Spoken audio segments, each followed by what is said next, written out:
غالب کی شاعری کا لسانی اور صوتی آہنگ۔ تعارف و تمہید۔ کہا جاتا ہے کہ لفظ معنی بردار ہوتا ہے۔ لسان یعنی زبان اور صوت یعنی آواز، یہ دونوں عوامل شاعری کے لیے اہمیت رکھتے ہیں۔ شاعر چھوٹا ہو یا بڑا، اسے لفظ اور آواز کی مناسب ہم آہنگی کا خیال رکھنا پڑتا ہے۔ جس شاعر کو الفاظ اور ان کے استعمال پر قدرت نہیں، اس کی شاعری میں کئی طرح کے اسقام پیدا ہو جاتے ہیں۔ فن شعر کے اساتذہ اپنے تلامذہ کو اسی فنی رموز اور الفاظ و تراکیب کی تعلیم اور اصلاح دیتے رہے۔ مرزا غالب اور ان کے عہد میں جن شعراء نے بھی اپنے کلام کے نمونے چھوڑے ہیں، ان میں زبان و بیان کی سطح پر کئی شعراء غالب سے بھی آگے تھے۔ ذوق ان کے سب سے بڑے حریف تھے۔ ذوق کو زبان پر اور اس کے بامحاورہ استعمال پر قدرت حاصل تھی، لیکن اس کے باوجود غالب کو زیادہ شہرت نصیب ہوئی۔ لہٰذا یہ دیکھنا بھی ضروری ہے کہ غالب کی شاعری میں جو لسانی اور صوتی نظام ہے، اس کی حقیقت کیا ہے، اور غالب کا انداز بیان سب سے منفرد اور دلکش کیسے ہے۔ سبق کا مقصد۔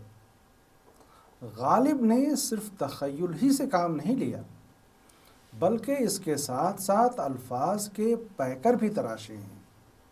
وہ اپنے جذبات، عام انسانی مشاہدات اور تجربات کو خوبصورتی سے پیش کرنے پر قدرت رکھتے تھے۔ وہ اپنے جذبات، عام انسانی مشاہدات اور تجربات کو خوبصورتی سے پیش کرنے پر قدرت رکھتے تھے۔ اس سبق میں یہ کوشش ہوگی کہ غالب کی قادر الکلامی پر روشنی پڑ سکے، نیز یہ بھی واضح ہو سکے کہ ان کی شاعری کے لسانی و صوتی آہنگ کی تشکیل میں کون سے عوامل و عناصر کار فرما رہے ہیں۔ زندگی کے تجربات کو یا انسانی جذبات کو؟ اگر لسان یعنی الفاظ یا زبان نہ ملے تو ایسے میں ہم ایک گونگی کائنات کا تصور کر سکتے ہیں۔ علامات ہوں یا تشبیہات و استعارات کا استعمال، یہ سب الفاظ کے ذریعے ہی شاعری کا حصہ بنتے ہیں۔ لہٰذا اس سبق کے ذریعے غالب کے شعری متون کا تجزیہ کر کے یہ دیکھنے کی کوشش ہوگی کہ غالب کی عظمت میں اس لسانی و صوتی نظام کا کیا کردار رہا ہے۔ ان کی شاعرانہ عظمت اور شہرت دوام میں اس پہلو کی اپنی معنویت بھی ہے اور اس کا ایک اہم کردار بھی۔ لسانی و صوتی آہنگ کی صراحت۔ شاعر جب الفاظ و تراکیب استعمال کرتا ہے تو اس سے اس کا ایک شعری نظام تشکیل پاتا ہے۔ ہر لفظ کی قرأت کرتے ہوئے اس کی آواز کی اہمیت ہوتی ہے۔ یہی صوتی آہنگ ہے جس کے سبب ہم شاعری کو پڑھتے یا سنتے ہوئے لطف اندوز ہوتے ہیں یا سر دھنتے ہیں۔ کس لفظ کے کیا کیا معنی اور پہلو یا اس کی کتنی جہتیں ہو سکتی ہیں، اس کی حیثیت کبھی کبھی ثانوی ہو جاتی ہے۔ حالانکہ اس حوالے سے لفظ و معنی کی بحثیں بہت ہوئی ہیں، لیکن ہم اس بات سے قطعی انکار نہیں کر سکتے کہ اگر کسی بھی فن پارے میں پڑھوا لینے کی صلاحیت ہوتی ہے تو اس کے پیچھے الفاظ و تراکیب کا در و بست اور اس کے نتیجے میں پیدا ہونے والا وہ آہنگ ہے جسے ہم انگریزی میں ردم کہتے ہیں۔ اسی لسانی و صوتی آہنگ کے سبب ہم موسیقیت اور غنائیت کی بات بھی کرتے ہیں۔ غالب نے معانی کی اہمیت پر بھی زور دیا ہے، لیکن لفظ کی حیثیت ان کے نزدیک اولیت رکھتی ہے۔ ان کا یہ مشہور زمانہ شعر خود اس موقف پر دلالت کرتا ہے۔ گنجینہ معنی کا طلسم اس کو سمجھیے، گنجینہ معنی کا طلسم اس کو سمجھیے، جو لفظ کے غالب میرے اشعار میں آوے۔ پہلی نظر میں لگتا ہے کہ غالب گنجینہ معنی پر زور دے رہے ہیں، لیکن دوسرا مصرع اس حقیقت پر مہر ثبت کرتا ہے کہ وہ لفظ پر اور اس کی اہمیت پر زور دیتے ہیں، جو لفظ کے غالب میرے اشعار میں آوے۔ یعنی غالب نے بھی الفاظ اور ان کی آوازوں کے آہنگ کو اہم سمجھا ہے۔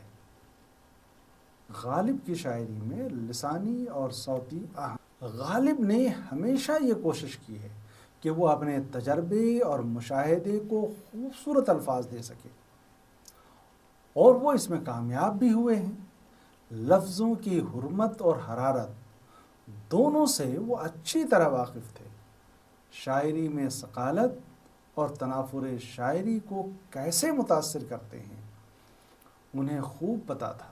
انہیں آہنگ، موسیقی، رقص اور کلاسیکی رچاؤ کا پورا علم تھا۔ ان کی شاعری میں فنون لطیفہ کے بہت سے رموز اسی لیے مل جاتے ہیں کہ وہ صوتی آہنگ کے اور شاعری میں یا شاعری سے پیدا ہونے والے غنائی لہجے کے دل دادا تھے۔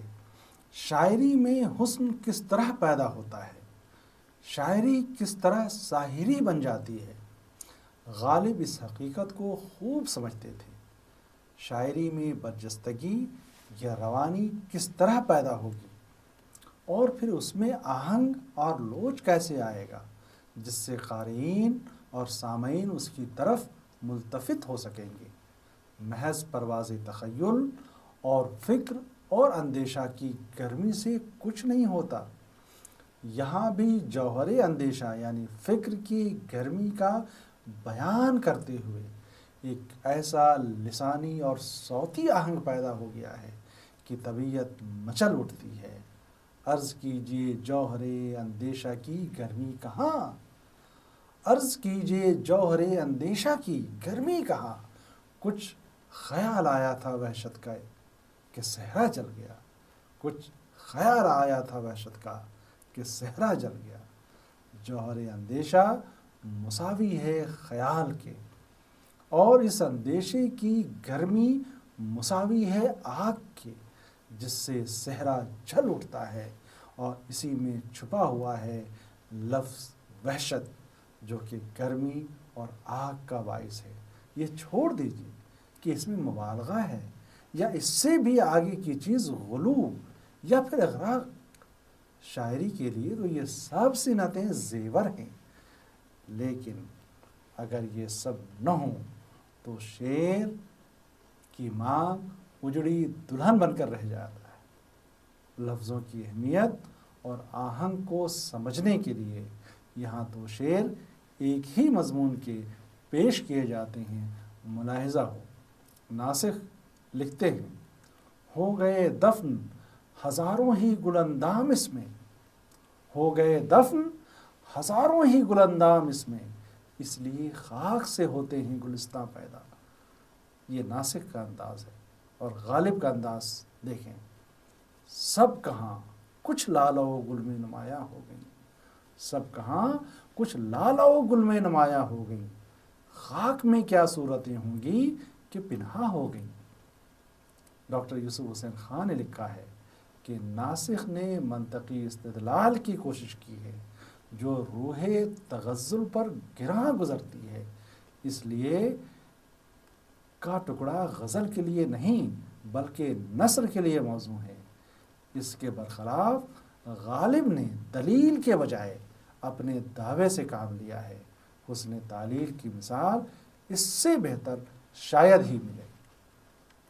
غالب نے کسی طرح کا بیان جاری نہیں کیا ہے، جبکہ ناسک کے یہاں آپ غور کریں تو معلوم ہوگا کہ نثری اظہار پیدا ہو گیا ہے، اور یوسف حسین خان نے بجا طور پر گرفت کی ہے کہ شاعر اگر مدعا کھول کر بیان کر دے تو پھر الفاظ کے در و بست اور استعارہ سازی سے جو شعری حسن پیدا ہوتا ہے وہ ممکن نہ ہو سکے گا۔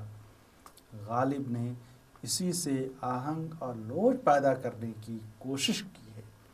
محض عروض و قوافی کے اہتمام یا الفاظ جمع کر دینے سے اچھی شاعری وجود میں نہیں آتی، بلکہ صوتی آہنگ کے لیے بالغ نظری اور مناسب تحفظ الفاظ اور اس کی ترتیب سے وہ شاعری جنم لیتی ہے جس میں موسیقیت اور غنائیت پیدا ہوتی ہے۔ غالب تو لفظوں کے برتنے اور اس کے صوتی آہنگ کو نبھانے کا ہمیشہ خیال رکھتے تھے۔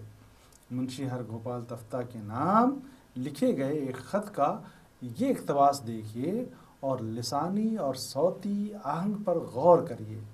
خط کا اقتباس ملاحظہ فرمائیں۔ مجھ کو دیکھو کہ نہ آزاد ہوں نہ مقید، نہ رنجور ہوں نہ تندرست، نہ خوش ہوں اور نہ ناخوش، نہ مردہ ہوں نہ زندہ، جیے جاتا ہوں، باتیں کیے جاتا ہوں، روٹی روز کھاتا ہوں، شراب گاہ گاہ پیے جاتا ہوں، جب موت آئے گی مر بھی رہوں گا، نہ شکر ہے نہ شکایت ہے، جو تقریر ہے بسبیل حکایت ہے۔ اقتباس ختم۔ اندازہ یہ ہوا کہ غالب نثر میں جب لفظوں کے در و بست سے ایک خاص طرح کا آہنگ پیدا کرنا چاہتے تھے تو پھر شاعری کا تو تقاضا ہی ہے کہ اس کا خاص خیال رکھا جائے۔ شاعری میں مواد یا معنی تو ہوتا ہی ہے، اہمیت اس کے طرز اظہار کی بڑھ جاتی ہے۔ میرت الشعر میں عبد الرحمن نے ہیتا، حافظ اور غالب کے اشعار ایک ہی غزل کے بالترتیب عربی، فارسی اور اردو میں پیش کر کے یہ بتانے کی کوشش کی ہے کہ ان میں جو معانی ہیں وہ بیشتر شعراء کے یہاں ملتے ہیں، لیکن ان کی انفرادیت صناعی کے سبب ہے۔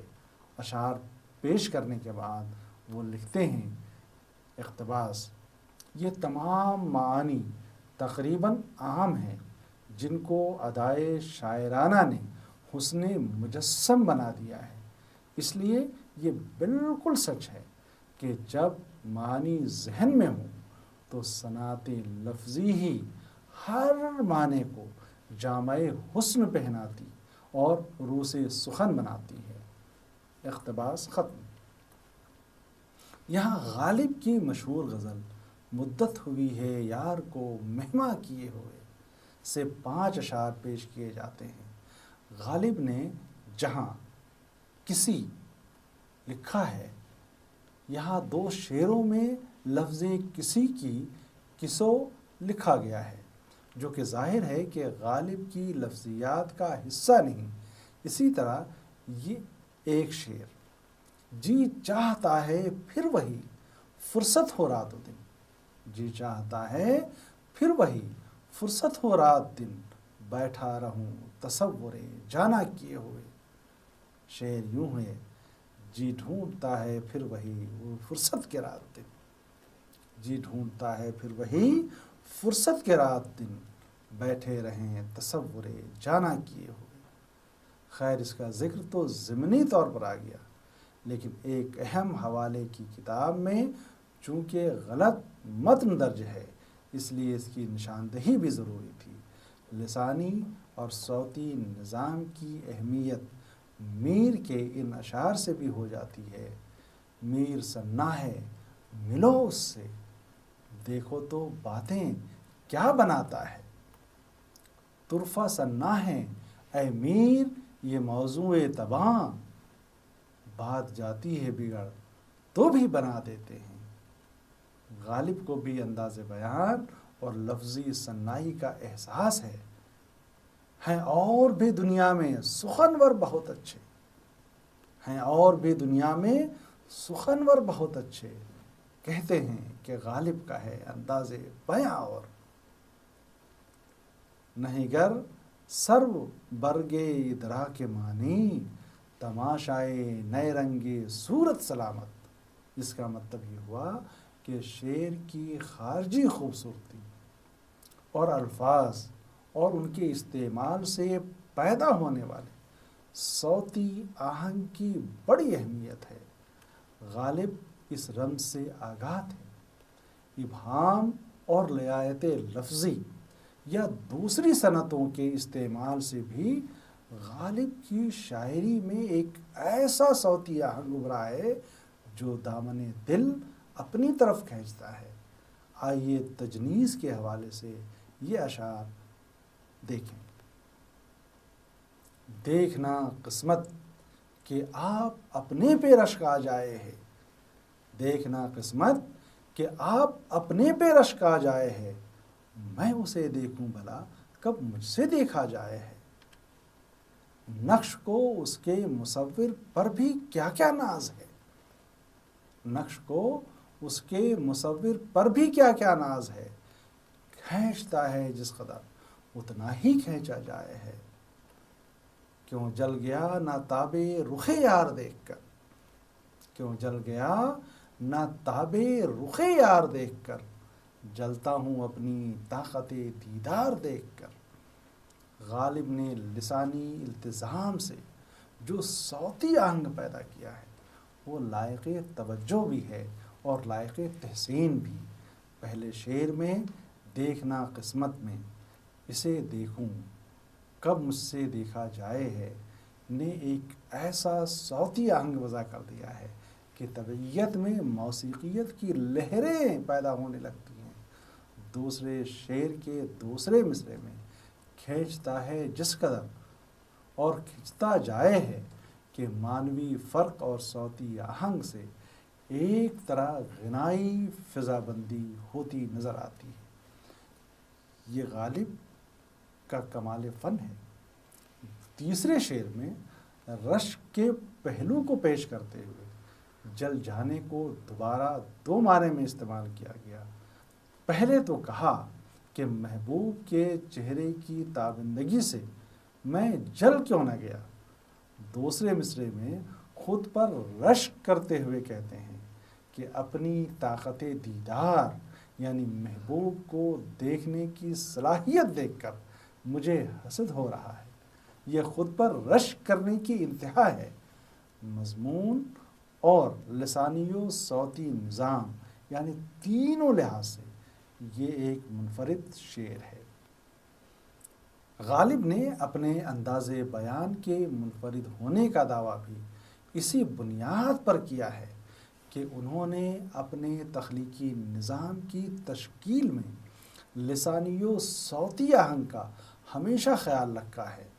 یوسف حسین خان صاحب نے یہ صحیح لکھا ہے کہ لفظوں کو اگر اور موزوں طور پر استعمال کیا جائے تو وہ خود معنی بن جاتے ہیں جس طرح موسیقی کے بول ہوتے ہیں۔ غالب نے اپنی غزلوں میں لسانی اعتبار سے ایک دلکش نگار خانہ بنایا ہے اور اس نگار خانے میں مختلف مضامین اور خیالات کی شکلیں نظر آتی ہیں۔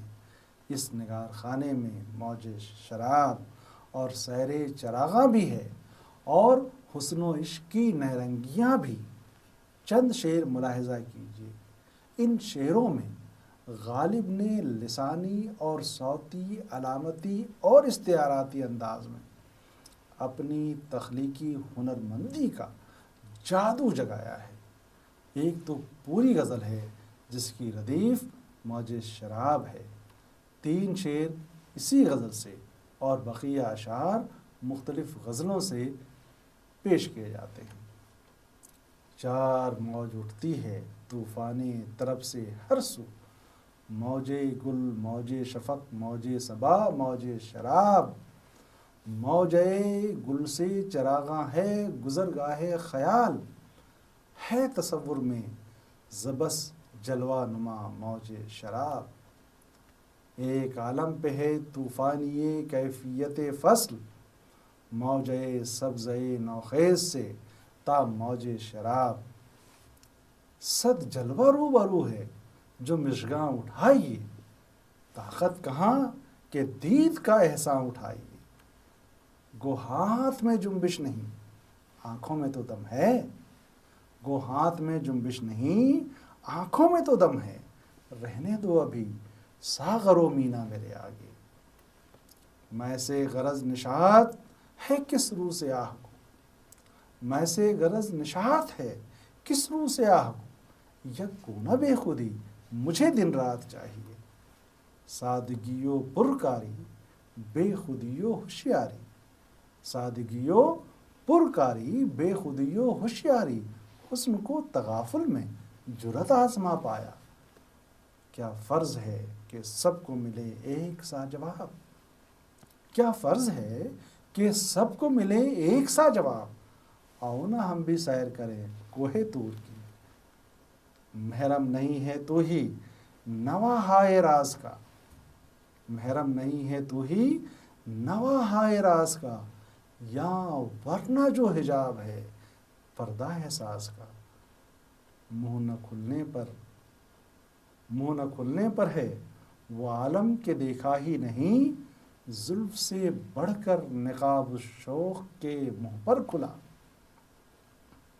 غالب نے شعروں میں الفاظ و تراکیب کے در و بست میں ہنرمندی دکھائی ہے، اور اوزان و بحور، قوافی اور ردیفوں اور قول محال، اسمیہ اور فعلیہ فقرے کا لحاظ رکھا ہے، ساتھ ہی مضمون آفرین نے بھی لسانی و صوتی نظام کو استحکام بخشا ہے، غالب نے انہی لسانی پیکروں سے رنگ تغزل کو فروغ بخشا ہے، پھر یہ کہ غالب کا لہجہ ایک طرح کی داخلی قوت اور جوش سے بھرا ہوا ہوتا ہے، اوپر کے دونوں شعروں میں ایک طرح کی الگناکی اور محرومی بھی ہے، لیکن تفحص سے الفاظ اور پھر ان کے اپنی اپنی جگہ فٹ ہو جانے سے ایک پرقوت پیکر ابھرتا ہے، اور ایسے میں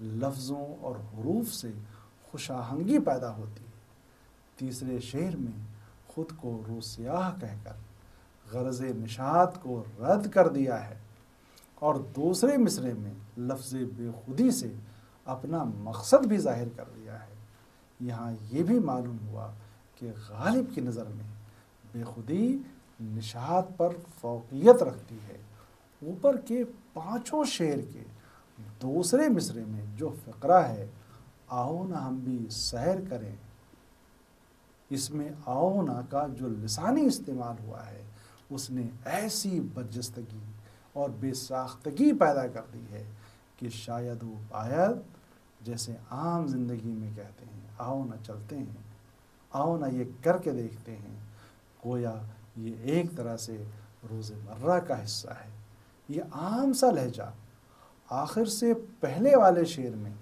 نواحائے راز اور پردہ ساز سے بھی ایک خاص طرح کا لسانی اور صوتی آہنگ پیدا ہوتا ہے، جس سے موسیقیت کی لہریں اٹھتی معلوم ہوتی ہیں، آخری شعر میں محبوب کے منہ کے نہ کھلنے پر ایک عجیب و غریب حسن کا عالم تحیر کا ذکر کیا گیا، منہ نہ کھلنے پر اور منہ پر کھلا، یہ دونوں فقرے متضاد رویوں اور پیکروں کو ہمارے سامنے پیش کرتے ہیں، پھر یہ کہ زلف سے بڑھ کر نقاب کا حسن میں اضافے کا باعث ہونا بھی غالب کے لسانی التزام کا حصہ ہے، روزمرہ اور محاوروں کو اگرچہ غالب نے کم برتا ہے، تاہم اس نوع کے کچھ اشعار مل جاتے ہیں، یہاں دو شعر ملاحظہ کریں، دل سے مٹنا تیری انگشت حنائی کا خیال، دل سے مٹنا تیری انگشت حنائی کا خیال، ہو گیا گوشت سے ناخن کا جدا ہو جانا، چاہتے ہیں خوب رویوں کو اسد، چاہتے ہیں خوب رویوں کو اسد، آپ کی صورت تو دیکھا چاہیے۔ غالب کی شاعری کا جو اسلوب تیار ہوا ہے اس کے پیچھے لسانی اور صوتی التزام کا اہم کردار رہا ہے۔ غالب پیکر تراشی اور لفظوں سے پیدا ہونے والی آوازوں کے زیر و بم سے پوری طرح واقف تھے۔ یہاں وہ ثنائے و بدائع سے بھی کام لیتے ہیں اور ایک طرح کی حکمت بھی ان کی تخلیقیت میں نظر آتی ہے۔ غالب اپنی شاعری میں آہنگ پیدا کرنے کے لیے فکر اور الفاظ میں خاص طرح کی ہم آہنگی پیدا کرتے ہیں۔ الفاظ کے ارتعاشات اور ان کے اتار چڑھاؤ کا خیال رکھتے ہوئے غالب نے شاعری کی ہے۔ یہ شعر ملاحظہ کیجیے: دل سے مٹنا تیری انگشت حنائی کا خیال، ہو گیا گوشت سے ناخن کا جدا ہو جانا۔ مجنوں گورکھپوری لکھتے ہیں، اگر بنظر غائر غالب کے کلام کا مطالعہ کیا جائے تو یہ محسوس کرنے میں دیر نہیں لگے گی کہ شاعر اس حسن کے اسرار کا عارف ہے جو پیکر یا صوت میں ہوتا ہے اور جس کے بغیر حسن حقیقت یا حسن معنی تک رسائی محال ہے۔ اور پیکری حسن کا پہلا سر صوتی آہنگ ہے۔ غالب افکار اور الفاظ کے درمیان مکمل آہنگ کے قائل تھے۔ ان کے اسلوب میں بیک وقت منطقی ترتیب اور جمالیاتی تہذیب کا احساس ہوتا ہے۔ غالب کے کلام میں جو آہنگ یا ترنم ہوتا ہے وہ محض لفظی یا سطحی نہیں ہوتا بلکہ بڑا تہدار اور گمبھیر ہوتا ہے۔ ہم کو ایسا محسوس ہوتا ہے کہ فکر و احساس کے ارتعاشات الفاظ کے صوتی ارتعاشات میں سما کر ایک راگ پیدا کر رہے ہیں۔ اقتباس ختم۔ غالب نے اپنی شاعری میں لسانی اور صوتی آہنگ کا نظام قائم کرنے کے لیے اپنے کلاسیکی سرمایے سے اکتساب فیض کیا۔ فارسی غزل گوئی کی روایتوں اور اردو میں میر، سودا، درد، مصفی اور دوسرے قدماء کے نمونہ ہائے کلام کی روشنی میں شاعری کی، مگر اپنی راہ بالکل الگ بنائی۔ مضمون آفرینی، خیال بندی اور پھر ایہام، تجنیس، استعاروں، تشبیہوں اور رعایتوں اور مناسبتوں نیز قول محال وغیرہ سے کام لے کر غالب نے ایک ایسا شعری اور تخلیقی نظام قائم کیا جس میں اس نو کے پیکر دیکھے اور محسوس کیے جا سکتے ہیں، جس میں لسانی اور صوتی آہنگ نیز ترنم اور موسیقی کی لہریں موجزن نظر آتی ہیں۔ 3 اشعار پہ اس سبق کا اختتام ہوگا، ملاحظہ کیجیے: بے نیازی حد سے گزری بندہ پرور کب تلک، بے نیازی حد سے گزری بندہ پرور کب تلک، ہم کہیں گے حال دل اور آپ فرمائیں گے کیا، رگے سگ سے ٹپکتا وہ لہو کہ پھر نہ تھمتا، رگے سگ سے ٹپکتا وہ لہو کہ پھر نہ تھمتا، جسے غم سمجھ رہے ہو یہ اگر شرار ہوتا، کیوں گردش مدام سے گھبرا نہ جائے دل، کیوں گردش مدام سے گھبرا نہ جائے دل، انسان ہوں پیالہ و ساغر نہیں ہوں میں۔